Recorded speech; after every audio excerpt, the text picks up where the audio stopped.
Hello and welcome to Newsmax Daily for Wednesday, March the 12th, 2025, National Working Moms Day. The work never ends for moms. And if you're also working at a job, a career on top of raising kids, big kudos to you. Today is also National Girl Scout Day, which often ends up being another job for mom. And when does Girl Scout cookie season actually end? They have been selling cookies outside of my local grocery store for what seems like months now. But if you are a Girl Scout, today is your day as well, so enjoy it and be proud. We have a lot of ground to cover once again today and great Newsmax shows to get to. Ukraine, the spending bill, the Department of Education, the Consumer Price Index, and more. President Trump is meeting with the Taoiseach of Ireland today. Their Taoiseach is essentially the prime minister who met with the president at the White House this morning before the two of them went over to Capitol Hill for the annual Friends of Ireland luncheon ahead of St. Patrick's Day on Monday. In a 217 to 213 vote, House Republicans passed the stopgap spending bill, or a CR, a continuing resolution, last night to fund the government. The House Republican spending bill is an attack on everyday Americans. That is Minority Leader Hakeem Jeffries. Why does he talk like that? The bill now goes to the Senate, where it will need a super majority, 60 votes to pass, which means some Democrats are going to have to vote in favor of it for it to pass. I certainly hope that there are enough Democrats in the Senate who have a conscience who will do the right thing by the American people and take care of business over there. House Speaker Mike Johnson. And more than 3 years after Russia attacked Ukraine, and hundreds of thousands of people have been killed and hundreds of billions of dollars have been spent, the Trump administration has convinced Ukraine to agree to a ceasefire. And now Russia is on the clock. This is Secretary of State Marco Rubio and National Security Advisor Mike Waltz in Saudi Arabia yesterday. The goal here is the only way out to end this war is to negotiate out of it. There's no military solution to this war. The solution to this war and the way to end it and to achieve the president's objective of peace is to negotiate. But before you can negotiate, you have to stop shooting at each other. And that's what the president has wanted to see, and that's the commitment we got today from the Ukrainian side, their willingness to do that. Obviously, now that'll be delivered to the Russians. It'll be delivered to them directly through multiple channels, meaning not only will they obviously see it, it'll be communicated to them through our diplomatic channels, through conversations and other methods, but they'll obviously be well aware. And our hope is that the Russians will say yes, that they will also agree. So the shooting will stop, the killing will stop, the dying will stop, and the talks can begin about how to end this war permanently in a way that's acceptable and enduring for both sides. Look, there's been all kinds of discussions in terms of different types of ceasefires. You know, there was the deal in terms of grain moving years ago. There's been discussion of halting aerial attacks on each other's infrastructure. The president has made it clear and certainly made it clear to us that all fighting needs to stop. And the Ukrainians have agreed to that proposal. They're ready for peace. And now we'll take that to the Russians and get their response. All right, next, Jennifer Jacobs, CBS. Great. Hi.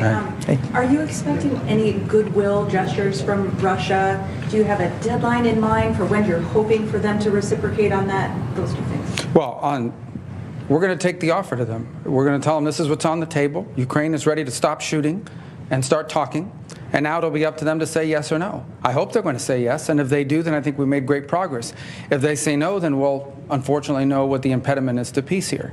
But the president's been abundantly clear he wants the shooting to stop. He wants the warfare to stop. He wants the dying and the suffering to stop. And he believes, and rightfully so, that the only way to end this war is to negotiate an end to it. And we think that it's always easier to negotiate an end to the war when people aren't shooting at each other. That's how the president believes. That's what we hope to achieve. The Ukrainians today have expressed their willingness and readiness to do so immediately. We hope the Russians' answer to that will also be yes. But no deadline set, sir. Well, the deadline is we hope to do this as soon as possible. Every day that goes by that this war continues, people die, people are bombed, people are hurt on both sides of this conflict. The president wanted this war to end yesterday and the day before.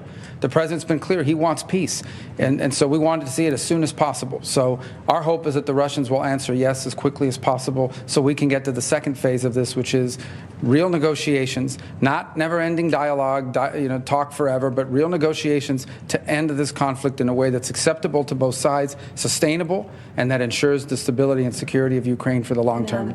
Rubio, as you know, was a senator from Florida. Waltz was a congressman from Florida. So the two have been working together for some time. There was no concrete answer, though, on how the offer is going to be presented to Russia. Special Envoy Steve Witkoff is headed to Moscow later this week. And this is what President Trump said when he was asked about it outside the White House. Mr. President, will you talk to Vladimir Putin about this ceasefire deal? Do you think you need to have a conversation with him to get the Russians to agree? I'll talk to Vladimir Putin, yeah. When will I want to get, look, that's the other, it takes two to tango, as they say, right? So hopefully he'll also agree, and I really think that would be 75% of the way. The rest is getting it documented and, negotiating land positions, etc. So you'll talk to him this week about the deal? So, yeah. So and when do you anticipate meeting him in person? In place on the Ukrainian side, how close do you think then you are to a total ceasefire with Well, I hope it'll be over the next few days. I'd like to see. I know we have a big meeting with Russia tomorrow, and some great conversations hopefully will ensue. The people have done a great job. Marco Rubio's been great. Steve Witkoff's been great. Michael Waltz. Every one of them. They've really stepped up. They are into it. They want to see two things. By far, number one is death of people that aren't citizens of our country, but they're people, just like you. They're people, and we want to stop. And we also don't want to give billions and hundreds of billions of dollars away. We're in there for $350 billion. And there was no reason this war would have never happened if I was president. So it's a very sad thing. Thank you all very much. I love Tesla. Which one did you buy? So meetings and talks with Russia today. That was outside of the White House with Elon Musk after Tesla delivered the president's new car. I'm going to buy because, number one, it's a great product, as good as it gets. And number two, because this man has devoted his energy and his life to doing this. And I think he's been treated very unfairly by a very small group of people. And I just want people to know that you can't be penalized for being a patriot. And he's a great patriot.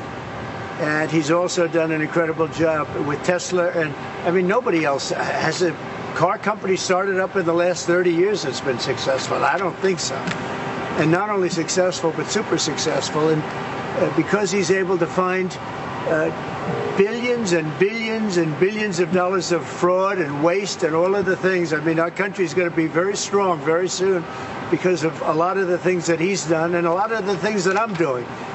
And there's no better team, but there's no better for what we're doing. There's nobody like this, and he shouldn't be penalized. And when I watched the other day, I said, I can't believe it. It should be the opposite. People should be going wild, and they love the product, but because he's finding all sorts of terrible things that have taken place against our country, they want to penalize him in an economic sense. And I just think that's very unfair. So I just wanted to make a statement. I'm going to buy one. Now, here's the bad news. I'm not allowed to drive because I haven't driven a car in a long time, and I love to drive cars.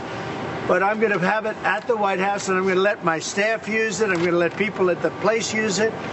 And they all are all excited about that. I'm not allowed to use it. Can you believe it? One of my great things in life is that I can, I like to drive cars, but I'm not allowed to. The president went on to talk about Tesla and the Doge work that Elon Musk is doing before taking questions from reporters, as you heard a moment ago. And this is Greg Kelly on Newsmax. A beautiful moment today at the White House, and things are happening across the country that need to be celebrated. But this was particularly sweet. Elon Musk is doing a lot for the country. He's been penalized for it in huge ways. They're coming after him, his family, his business, his beautiful cars. And President Trump actually bought one today. He bought a Tesla right there at the White House. But it has been intense and ugly all across the country. They're burning Teslas. They're breaking into franchises. They're protesting outside of his headquarters. It's getting very, very ugly. And the things that they are saying are, well, just not suitable for pretty much anywhere. It's kind of like I heard somebody say once, though, so much easier to destroy something, right, than to create. The White House today, it really was amazing. President Trump checked it out and jumped right in there. Remember the truck, when he met with the truckers? He did the same thing with that Tesla, and he really seemed to like it. Now, take a look here. A destroyed Tesla. I mean, just horrible, right? And look at what happened today. The President of the United States and Elon Musk having a great time as a show of support, solidarity, and it was a great thing to do at this moment. Now, as he was doing this, of course, a lot of people are worried about the economy and the tariffs, and I'm going to trust Trump on this, all right? Like I said last night, he's been thinking about this for decades. He's been right on everything. I'm not going to start doubting him now. People are concerned. I don't think we have to be. He knows the whole history of how this country got robbed, how we were gutted of our beautiful manufacturing base. But what I have to do is I have to get the workers back. I have to get the factories open. We have 90,000 factories and plants are closed from what you had just prior to NAFTA, which is not very long ago. 90,000, think of it, 90,000 factories and plants are closed from what it was. And it's just not right. It's not right. 90,000 factories. And who did this? Who did this to us? We gave it away. Presidents before me gave it away, and I could name every one of them. But they gave it away, and we're taking it back. We're taking our jobs back. It's true. Presidents from both parties did this. The North American Free Trade Agreement, NAFTA, came into being in the early 1990s, and it destroyed a lot. It destroyed a lot. And we all should be suspicious, actually, that very, very powerful establishment people came together behind this one. Jimmy Carter, Ronald Reagan, you name it, they were behind it. Didn't sit right with me at the time. I was suspicious all the way back then, 1993, the signing ceremony. There's Al Gore in front of Bill Clinton. Check this out. And may I single out the debt our nation owes to President Bush, President Carter, President Reagan, President Ford, and President Nixon for their unprecedented support of the NAFTA treaty. It marked a real turning point.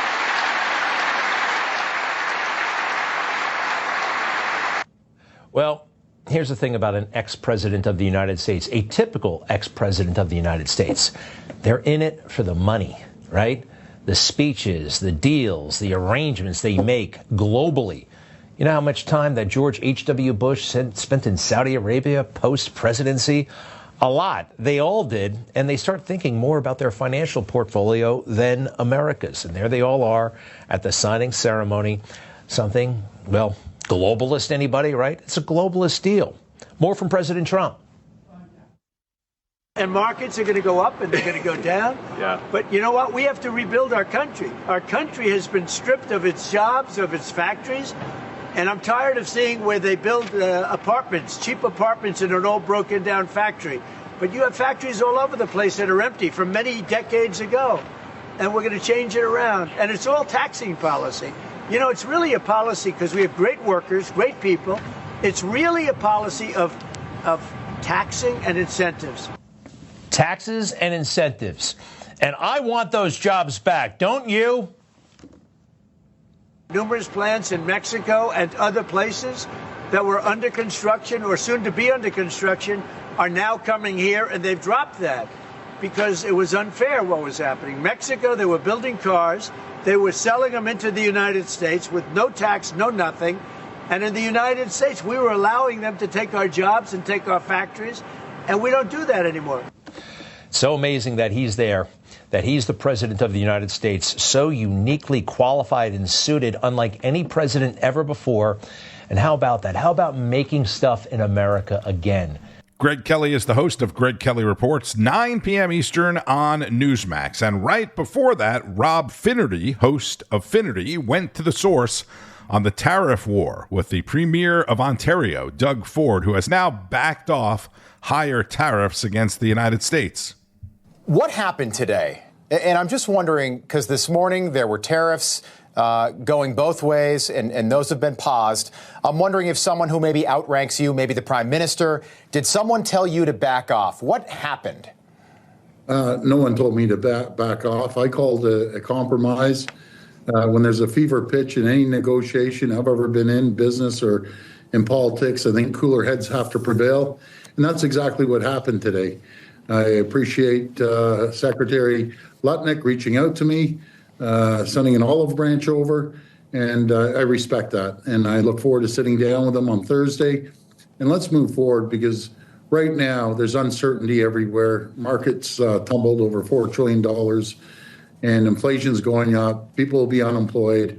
And I don't want that. I don't want that for the American people. I don't want it for the Canadian people.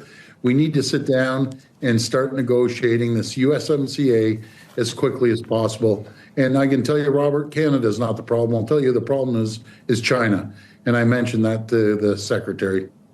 Can you tell me, so reciprocal tariffs mean that whatever you charge me, I'm going to charge you. It's the same, not any more, not any less. That hasn't been the case for a long time, though, when it comes to U.S.-Canada trade. Is that somehow unfair now, that the U.S. wants to charge Canada exactly what Canada's been charging the U.S. for decades?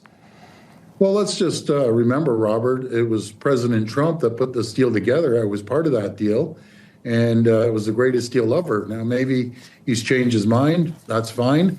But let's sit down and negotiate a fair trade for both countries. We're the two greatest countries in the world. Our supply chains are so integrated, and we need each other. And I love the Americans, and so do Canadians love Americans.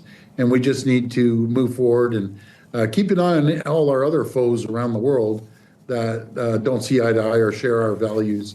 in Canada or the U.S. I get that, Premier, and I know that you lived in the U.S. for a long time, and I certainly have nothing against our friends in the Great White North. I've spent a lot of time in Canada. I'm just wondering, and I think this is important, Canada has charged the United States a lot on various goods for a long time. We've got a list here of just some of them. Dairy, 298%. Poultry, 238%. Fish, 100%. Various consumer goods, 30%. Lumber, 20%. Steel, 50%. Cars, 25%. And we charged Canada just 2.5% on auto exports. How is that fair? I think that Donald Trump just wants to get the best deal for the American consumer, even if that means some pain in the short term.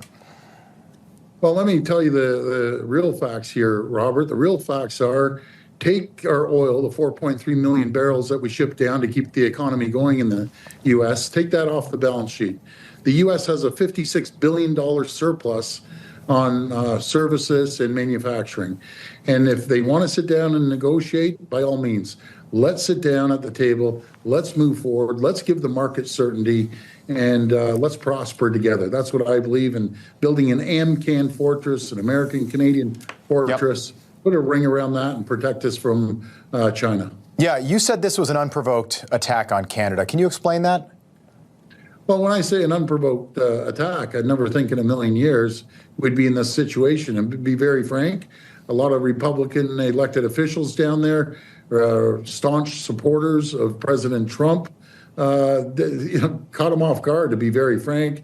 And even up in Canada, the people that supported him were caught off guard on this. If we want to negotiate, let's sit down and negotiate. We're much stronger together than going at each other. As we're going at each other, duking it out, we have China that's building their critical mineral supply around the world. No, I get that. Right now, I just want to talk about Canada and the United States. And I totally agree with you that we're friends. But friends don't treat friends like this. More tariffs on imports from Canada. Milk, 251%. Butter from Canada, going into Canada, 291%. 208% for protein. 241% on cheese. Those same goods we impose 10% on milk, 10% on butter, 5% on whey protein, and 0% on cheese. So are you saying you now want to go through all of these different products line by line and even them out? Because tariffs are a tactic that are part of an economic strategy. Sometimes they're used, sometimes they're just threatened. Today it sounds like they were threatened, and it sounds like Donald Trump got at least a better deal for America. We'll see where it goes. You guys will negotiate that. But I just don't understand how all of a sudden it's unfair for the U.S. to try to get a better deal for Americans. I'm just unclear. I don't know if Rob Finnerty has a law degree or not, or ever practiced law, but he sure sounded like a lawyer there, right? Finnerty, holding the Premier's feet to the fire. I agree that we are good friends, but explain this. I bet 90% of Americans, and probably Canadians for that matter, really have no clue the scale is tipped that heavily in favor of Canada, our good friends. Thank you, Rob, who I know listens to the podcast every day. And another big story, the Department of Education initiated mass layoffs last night, reducing its workforce by nearly 50%. Some 1,300 employees were affected by the reduction in workforce, leaving about 2,183 people employed by the department. That is according to information from the Department of Education. Education Secretary Linda McMahon sat down with Greta Van Susteren in Washington. Moments ago, the Education Department started sweeping layoffs. The department is expected to cut 50% of its workforce. Before these layoffs, the U.S. Education Department employed about 4,400 workers. United States Secretary of Education Linda McMahon joins me, and I probably should have you explain it, because in case I got the facts wrong. Did I get it essentially right? Yes, absolutely. It's just about 50% of the workforce. All right. Did they get their notices tonight? They did. Was it just emailed to them?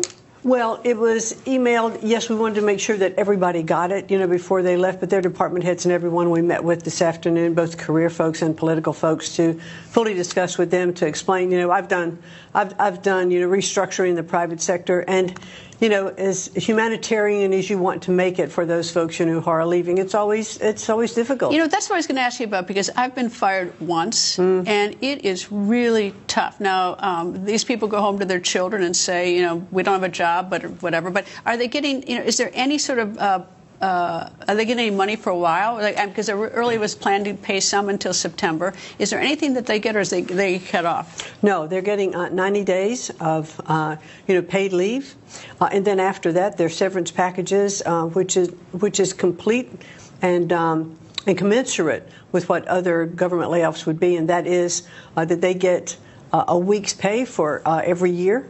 They've served up to 10 years, and then after that, they get 2 weeks' pay for the next 5 years. So if you've worked 15 years, that's a pretty good package for you. And do you get unemployment beyond that? Are you eligible for unemployment after that? No, then that's pretty much where you are. Except that in the government, you can carry over sick leave and other leave, then you get paid for that time as well.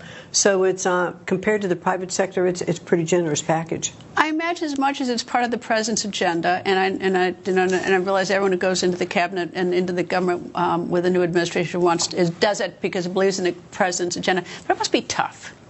Well, I can tell you, though, when we looked across, all of the Department of Education, and we have been working with those, the audit that they came in and showed us, a lot of the programs that were duplicative. I mean, when you looked at like 130 departments that each had their HR and IT and managers, office managers. Sometimes in an office that only had 5 people. So we've consolidated a lot of that. This is not going to do anything to affect our outward-facing programs, our Pell Grants, our loans, the appropriations that are coming from Congress. All of that will continue to be fulfilled. This is really internal, bureaucracy. It is moving people out of a couple of other buildings in Washington, consolidating them. So we're freeing up real estate, and we're going to save about $500 million a year. Just on what we've done so far. Is the Department of Education, I told you we sat down, I worked for a short time at the Civil Aeronautics Board, which went on the chopping block. Nobody even knows what the Civil Aeronautics Board is except for me. But is Department of Education ultimately on the chopping block before the end of this administration? Well, clearly, I think the president made it very clear that he thought that the Department of Education, should totally go away, and he said that my successful job will be to put myself out of a job. So, I'm working to fulfill that mandate that he gave to me, and that's the directive. But in the meantime, we want to make sure that the programs, everything that is put in place, continues to operate in a more efficient way. All right, Columbia just got $400 million yanked from it because it doesn't control its anti-Semitism on campus. What's the plan? I mean, Columbia first. Are there others on the list? Well, the Department of Education right now is investigating 5 other universities, and we actually sent out letters to 60 last week to make sure that they were putting their policies in place and needed to kind of step up to what they needed to do to prevent anti-Semitism on campus. The president clearly has stated he's not going to tolerate discrimination in any form. Education Secretary Linda McMahon on the record with Greta Van Susteren. 90 days of paid leave, 3 months pay, then a severance package, which is a week of pay for every year of employment and 2 weeks for every year if you were there more than 10 years, plus your sick time and PTO that was carried over. You heard Linda McMahon say it's a pretty generous package compared to the private sector. So all of these people you see crying and carrying on social media that they were just cut off or they can't pay their bills are full of it. If you have ever been let go from a job, you almost definitely didn't get that kind of a deal unless, you were like the CEO, CFO, a high-ranking executive. I was the victim of a workforce reduction once, which is considered great that it only happened once in the broadcasting industry, and I got a severance package, but it wasn't anything like that. They're getting 3 months of paid leave before the severance kicks in. Ask some of the people from iHeartMedia or Odyssey who were just victims of workforce reductions and see if they got a severance package that was anything like that. In other news, SpaceX, Elon Musk's other company, successfully launched NASA's newest telescope into orbit yesterday from the Vandenberg Space Force Base in California. Someone let Whoopi Goldberg know. The telescope will hopefully shed light on how the universe has evolved by looking at hundreds of millions of galaxies. Company was scheduled to launch a Falcon 9 rocket with more Starlink satellites from Florida last night as well, but that launch was rescheduled for 10:20 local time tonight. And I love the night launches because if the sky is relatively clear, I can usually see the fire racing through the sky from my house near Orlando. Absolutely awesome to see. On Wall Street, the stock markets opened sharply higher this morning. This after a better than expected inflation report. The Consumer Price Index released this morning ticked up 0.2% for the month, put the annual inflation rate at 2.8%. Analysts expected an increase of 0.3% and an annual rate of 2.9%. So coming in a little bit lower than that, both for the month and annually.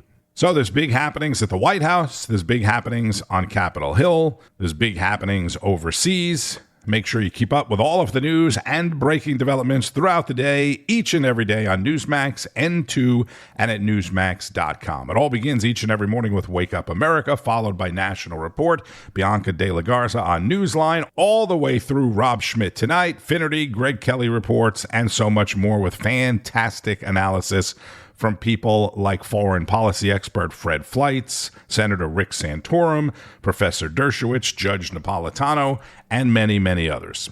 I'm Tony Marino. Enjoy the rest of your day or night. Thank you for listening to the Newsmax Daily. As always, keep sharing it with your friends and family, and keep on fighting the good fight. News breaks every minute, every day. You need the app, the Newsmax app. Find it free on your smartphone store. Then watch us anytime, anywhere. Information. Truth. Is freedom.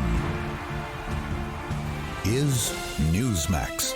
It's real news for real people.